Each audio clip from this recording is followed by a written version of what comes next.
성경 349쪽입니다. 디도서 1장 5절부터 9절 우리 한 절씩 함께 교독하겠습니다. 5절 말씀 제가 먼저 읽습니다. 내가 너를 그레데에 남겨둔 이유는 남은 일을 정리하고 내가 명한 대로 각성의 장로들을 세우게 하려 함이니 책망할 것이 없고 한 아내의 남편이며 방탕하다는 비난을 받거나 불순종하는 일이 없는 믿는 자녀를 둔 자라야 할지라. 감독은 하나님의 청지기로서 책망할 것이 없고 제 고집대로 하지 아니하며 급히 분내지 아니하며 술을 즐기지 아니하며 구타하지 아니하며 더러운 이득을 탐하지 아니하며 오직 나그네를 대접하며 선행을 좋아하며 신중하며 의로우며 거룩하며 절제하며 함께 있습니다. 미쁜 말씀의 가르침을 그대로 지켜야 하리니 이는 능히 바른 교훈으로 권면하고 거슬러 말하는 자들을 책망하게 하려 함이라. 아멘. 지난주 여러분과 장로가 주의해야 되는 성품 두 가지를 살펴봤죠. 오늘은 장로가 주의해야 되는 성품 나머지 세 성품 혹은 자세에 대해서 같이 묵상하려고 합니다. 바울은 제일 먼저 이야기하는 것이 술에 취하지 않아야 된다라는 말씀하고 있죠. 술에 취하지 말라 얘기합니다. 본문에서는 술을 즐긴다라는 표현을 하고 있습니다. 그런데 술을 즐긴다라고 번역된 이 말씀의 이 표현의 뜻은 술에 취한다 혹은 술 마시는 버릇이 있다라는 그런 말씀입니다. 여러분, 바울은 술에 취하는 것을 왜 하지 말라 혹은 술을 즐기지 말라 얘기할까요? 여러 가지 이유가 있는데요. 그 중에 한 가지는 술에 취했을 때 자제력과 분별력을 잃게 되죠. 자제력과 분별력을 잃고 나면 본인이 해서는 안 되는 말과 행동을 할 때가 있어요. 우리가 보통 술주정이라고 얘기하고 한자로 주사라고 얘기하죠. 술에 취했을 때는 평소에 하지 않던 말, 평소에 하지 않던 행동을 합니다. 근데 술이 다 깨고 나면 본인이 했던 말을 기억을 못 하는데 그 들은 말 때문에 다른 사람들이 상처를 받는 경우가 있죠. 혹은 본인이 얼핏 어떤 말과 행동을 했던 게 기억이 나는 경우도 있어요. 근데 술이 깨고 난 다음에 그걸 기억하고 나서 후회하는 일들도 상당히 많습니다. 이렇게 해서는 안 되는 말 혹은 본인이 깨고 나서 후회할 말을 한다. 리더들이 이런 행동을 보인다고 하면 교회 공동체에 본이 되지 않죠. 교회 공동체만 본이 되지 않는 게 아니라 교회 밖에 있는 분들한테도 그렇게 덕스럽지 않습니다. 그래서 바울은 술 즐기지 말라, 술 취하지 말라라고 얘기하고 있어요. 자, 어떤 분들은 이런 얘기할 수 있습니다. 아니, 맨정신에 하지 못할 말인데 그래도 술의 힘을 빌려서라도 할 수 있으면 그거 좋은 거 아니냐 이렇게 얘기할 수 있습니다. 술이 마음속에 담아두고 있었던 생각과 어떤 이야기들을 용기 내서 말할 수 있게 해주니 좋은 것 아닌가. 그로 인해서 담아두었던 것들로부터 자유로울 수 있는 시간을 가지니까 좋은 거 아닙니까? 라고 말하기도 하죠. 그런데 우리가 분명히 알아야 될 게 있는데 술이 우리에게 주는 용기, 자유라는 것은 일시적인 것이지 영원한 것이 아니라는 거예요. 그게 우리의 삶을 바꾸느냐, 그것이 우리의 성품을 바꾸느냐, 그렇지 않다라는 거예요. 우리의 삶을 바꾸고 우리의 성품을 바꾸고 진정한 용기와 자유를 주시는 분은 성령님이시죠. 하나님이세요.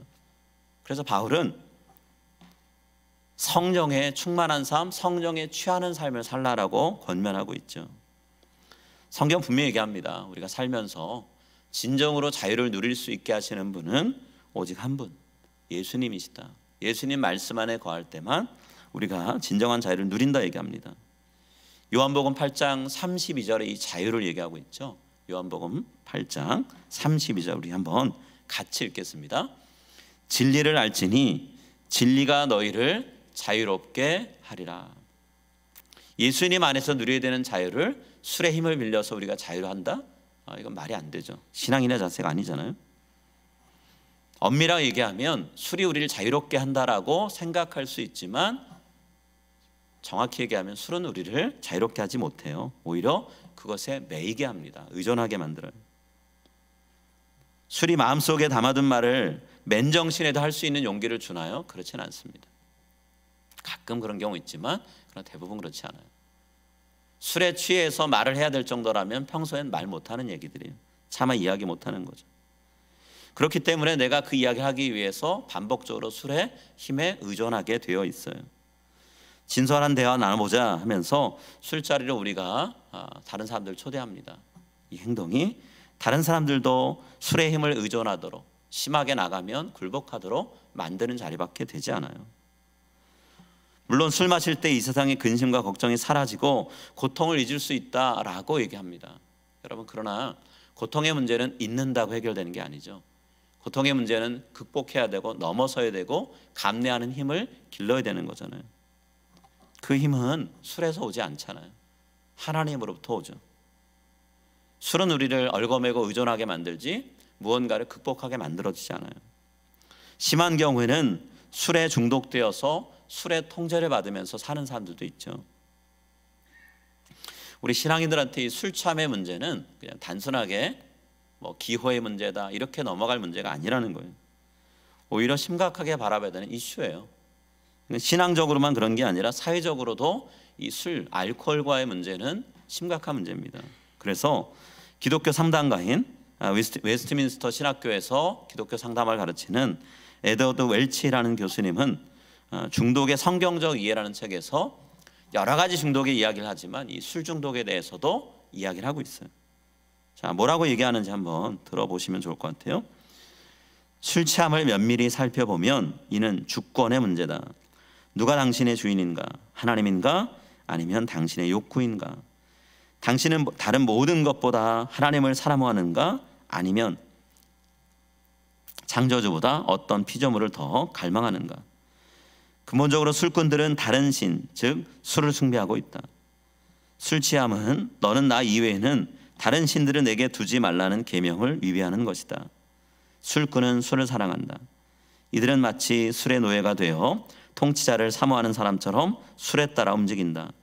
그러나 이런 술 숭배는 사실상 자기 숭배의 한 형태이다. 술을 마시면 내가 편안하고 술을 마시면 내가 자유로워진다 싶으니까 결국 나를 위해, 나의 만족과 나의 자유로움을 위해서 술을 의지한다는 것. 술에 의지한다는 것, 이것은 결국 우리의 삶이 하나님이 아닌 다른 것을 의지하는 우상 숭배에 이르게 된다라고 심각하게 얘기하고 있어요. 여러분, 리더인 장로님들은, 리더인 목사는 성도들에게 하나님을 어떻게 우리가 의지하고 살 것인가, 하나님을 어떻게 더 가까이 살 것인가를 가르치고 본을 보여야 되는 자리이죠. 네, 장로인 우리들의 삶이 하나님이 아닌 다른 어떤 것에 의존하고 있다면 우리가 말로 가르친 것과 우리의 삶은 다르게 가는 거잖아요. 지금 바울이 이 문제를 심각하게 얘기하는 거예요. 하나님을 대신하고 하나님보다 더 의존하고 사모하는 것이 있다면 그것은 신앙인으로서, 리더로서 보일 행동이 아니라는 거죠. 하나님을 사랑하고 하나님을 전적으로 의지하며 사는 이 신앙생활의 본을 보여야 될 주체가 혹은 리더가 장로고 목사다라고 지금 바울은 이야기합니다. 우리 시대에는 이 술 문제만이 아니죠. 술 이외에도 우리의 눈과 귀를 사로잡고 마음을 빼앗는 것들이 너무나 많이 있어요. 우리를 중독에 이르게 하는, 노예 생활하게 만드는 것들이 많이 있습니다. 어떤 것들이 있을까요? 쇼핑 중독이 있죠. 일 중독이 있습니다. 성적인 중독도 있고요. 마약 중독도 있고, 음식에 중독되는 경우도 있습니다. 먹는 것에 집착하는 사람들도 있어요. 스마트폰에 중독이 되고요. TV에 중독이 됩니다. 미디어, 인터넷, SNS에 중독되는 경우도 있고, 게임에 중독이 되고요. 어떤 사람들은 신문과 잡지를 읽는 것에 중독이 되어서 거기에서 빠져나오지 못하는 경우도 있습니다. 주식 중독에 빠진 사람도 있죠. 돈을 버는 것에 중독되어서 빠져나오지 못한 사람도 있고요. 성공해야 되겠다는 것에 목매어 사는 성공 중독도 있고, 심지어는 모든 것을 다 그냥 이 종교 생활에 쏟아 부어서 거기서 빠져나오지 못하는 종교 중독도 있습니다. 최근에는 이 신앙인들에게 종교 중독의 문제가 심각한 이슈로 떠오르고 있어요. 주변을 둘러보면 헤아릴 수 없이 많은 것들이 우리 성도들을 유혹하고 그것에 의지하게 만들어요. 리더인 장로님들, 목사님들은 이런 모든 것들로부터 스스로 먼저 자유로워야 되고요. 또 성도들이 그런 것들에 매여서 살지 않도록 잘 인도해야 되는 그런 자리에 있다는 거예요. 그래서 바울은 우리를 얽어매고 우리를 자유롭게 하지 못하고 하나님보다 더 의지하게 만드는 그런 것들로부터 자유로운 삶을 살라 성령님의 이끄심을 받으라 라는 그런 차원에서 술을 즐기지 않는 자여야 된다라는 말씀을 하고 있습니다. 이게 바울을 통해 하나님이 주시는 첫 번째 교훈이에요. 자, 두 번째는요, 바울은 장로들이 폭력을 행사해서는 안 된다라고 우리에게 권면하고 있습니다. 팬데믹 지나면서 가장 먼저 나왔던 사회 현상 중에 하나가 뭐였나요? 가정폭력이 증가하는 거였죠. 가정폭력. 코로나 바이러스에 감염되면 죽을 수 있고 몸이 상할 수 있고 건강에 크게 이상이 생기니 집 밖으로 나가지 못하고 가정 안에서 머무는 시간이 한동안 있었죠. 적어도 여러 개월 동안 있었습니다. 길게는 1년 그 정도는 있었잖아요. 자, 가족들이 집안에서 살면서 어떤 일이 벌어졌나요? 어머니와 아버지에 의해서 자녀들이 구타를 당하고 상처 입는, 언어폭력 때문에 마음에 깊은 상처를 받는 일들이 더 많아졌다 얘기하죠. 거꾸로 자녀들 때문에 연세 많은 노쇠한 부모님들이 갇혀 지내고 폭력을 당했다라는 이야기들도 꽤 많이 나왔어요.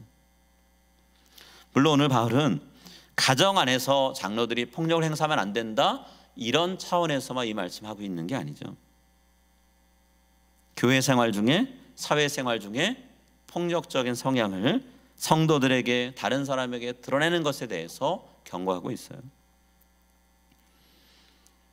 요즘 시대를 보면 교회를 위해서, 하나님을 위해서라는 이름으로 폭력적인 시위를 주도하는 자리에 목회자들이, 교회 리더인 장로님들이, 직분자들이 앞장서 있는 것들을 볼 때가 있어요. 그런 모습들을 보다 보면, 그리고 성도들을 폭행하는 일들이 교회 리더를 중심으로 일어나는 것들을 보면 바울의 이 권면이 지나치다라고만 말할 수 없다는 걸 알 수 있어요. 아, 교회 안에서 주의해야 될 부분들이 이 시대에도 있었을 수 있고 일어나지 않았지만 가능성을 두고 이야기했는데 현실에서 보고 있구나라는 생각을 할 필요가 있는 거죠. 내 뜻을 관철시키기 위해서 언어폭력을 사용하고 신체를 손상시키는 물리적인 폭력들이 교회 안에서 벌어지곤 합니다.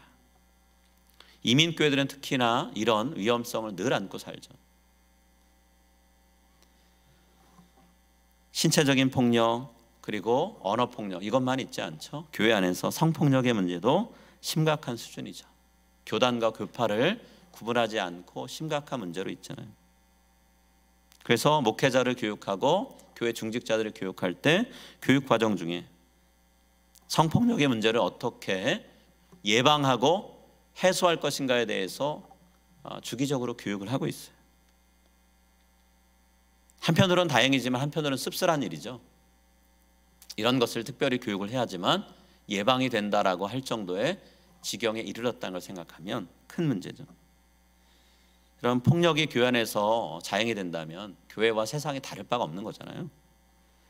대화를 통해서, 기도를 통해서 하나님의 뜻을 구하면서 문제를 해결하려고 해야 되는데 세상에서 사용하는 방식, 그걸 사용하는 거잖아요. 말로 안 되면 힘으로 제압해서 상대방을 입을 다물게 하고 내가 원하는 것을 얻겠다라는 것이 폭력을 사용하는 근본 동기잖아요. 근데 교회 리더들이 이런 방식으로 문제를 해결한다면 예수님이 우리에게 보여주신 십자가의 리더십이라는 것은 정반대, 저 멀리에 있는 것이 되잖아요.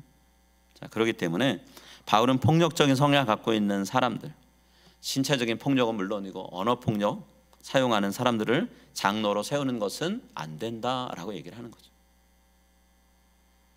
그런 성향을 보이는 리더들을 두고 있는 교회를 바라보면서 세상이 뭐라고 얘기하겠어요? 전도의 문이 막히는 거죠. 교회 가봐라, 싸움박질한다. 교회 가봐라, 사람 성질 더럽힌다. 교회 가면 사람이 망쳐진다. 그러니 그런 교회 나가지 마라, 얘기하게 되는 거죠.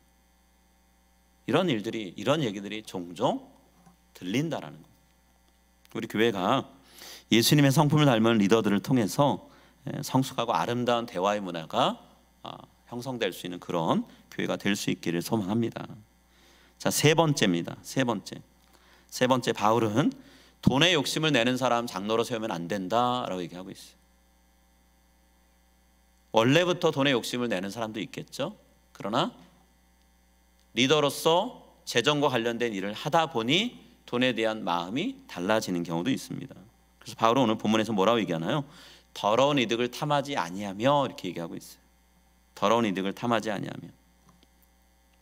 다양한 측면에서 생각해 볼 수 있습니다. 이 말씀은 장로는 정직한 노력의 대가 없이 이득을 취하라는 마음을 품어서는 안 된다라고 이해할 수 있어요. 일한 것보다 더 많은 것을 얻으려고 하는 마음이 있다면 안 된다는 거죠. 자, 이런 마음이 실제로 말과 행동 가운데 드러날 수 있죠. 사업을 하고 있다면 고객을 속여서 이익을 남기는 일 해서는 안 된다는 거예요.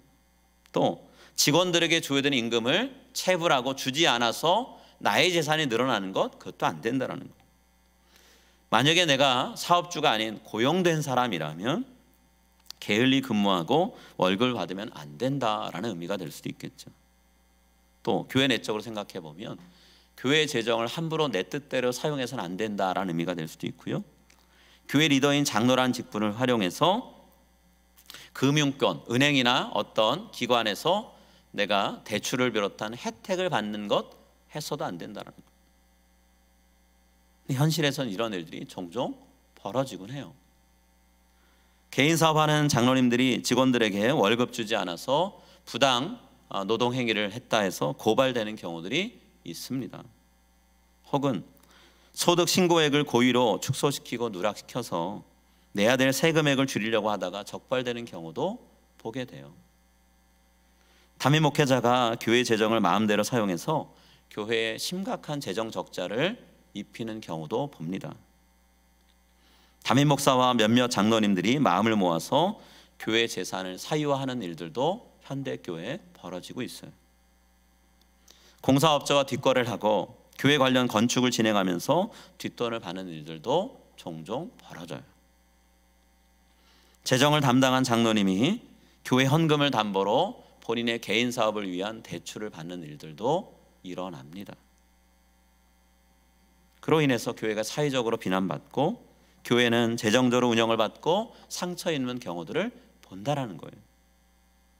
그래서 제가 한국에서 섬겼던 교회 중에 한 곳은 개인 사업하시는 분들, 은행권에서 은행장으로 혹은 은행 중요 요직 맡고 계시는 장로님들에게는 재정부를 맡기지 않았어요. 정책적으로 그걸 아예 금하려고 해봤어요. 근데 그렇게 했는데도 다른 장로님을 통해서 재정 과실이 생겨서 큰 혼란과 어려움을 겪는 것을 봤어요. 오늘 바울은 얘기합니다. 리더들, 특히나 목사와 장로는 재정 문제, 돈 문제에 있어서 깨끗해야 된다라고 말씀하고 있어요. 그렇지 않으면 교회가 큰 혼란 속에 빠질 수 있다는 거죠. 리더로 인해서 교회가 재정적인 손실이 있기 때문에 교회 사역에 해를 입고 그 모습을 바라보면서 성도들이 상처 입고 힘들어한다는 거예요. 리더들에게 실망하고 세상은 교회를 향해서 손가락질해서 교회가 세상으로부터 빛과 소금의 역할보다는 오히려 세상보다 못한 곳이 교회구나라고 하는 말을 들을 수 있다는 거예요. 골로새서에서 말씀하고 있죠. 탐심이 우상숭배다라고 얘기합니다. 리더들이 탐심을 품어서 하나님 이외에 다른 무언가를, 누군가를 섬기고 있다면 그건 리더로서의 자격을 상실하는 거잖아요. 이 말씀, 탐심이 우상숭배라는 말씀을 기억하면서 리더들이 하나님 대신에 돈과 물질을 더 위하거나 사모하며 살아가는 죄를 저질러서는 안 되겠다라는 그런 마음을 품어야 되겠죠. 장로의 자리는 양무리의 본이다라고 세우신 자리라고 베드로는 분명히 얘기하잖아요. 그 본분에 맞게 사는 사람이 장로가 돼야 되고, 장로가 되었다면, 목사가 되었다면 그 본분에 맞게 사는 것이 마땅하다는 거예요. 오늘 세 가지를 말씀드렸습니다. 술에 취하지 않는 것, 그리고 폭력을 행사하지 않는 것, 돈에 대해서 혹은 물질에 대해서 탐심을 품지 않는 것, 이것이 장로들이 품어야 되는 자세다라고 말씀드렸습니다. 당연히 장로가 그러지 않아야지 라고 이야기할 수 있지만 언제든 넘어질 수 있는 것이 우리 인간이고 리더들도 사람이기 때문에 그럴 수 있습니다. 그래서 지난주에 제가 부탁을 드렸죠. 리더들이 이런 부정적인 성품이나 자세에 빠지지 않도록 기도해 달라고 부탁을 드렸어요. 마찬가지로 오늘도 또 한 번 기도 부탁을 드립니다. 이런 부정적인 성품과 자세를 보임으로 인해서 교회 공동체는 상처를 입고 세상을 향한 복음 전도는 막혀버리는 그런 일이 없도록 우리 교회 리더들을 위해, 목사님과 장로님들을 위해서 우리가 기도해야 되겠구나. 오히려 이런 문제로 인해서 교회가 힘들게 되는 것이 아니라 리더들의 아름다운 본보기로 인해서 성도들이 세상 속에서 빛과 소금의 역할을 감당할 수 있는 교회가 되어야 되겠구나. 그런 교회를 소망하면서 기도하는 우리 모든 성도님들이 다 되시기를 간절히 바라고 소망합니다. 우리 함께 기도하겠습니다.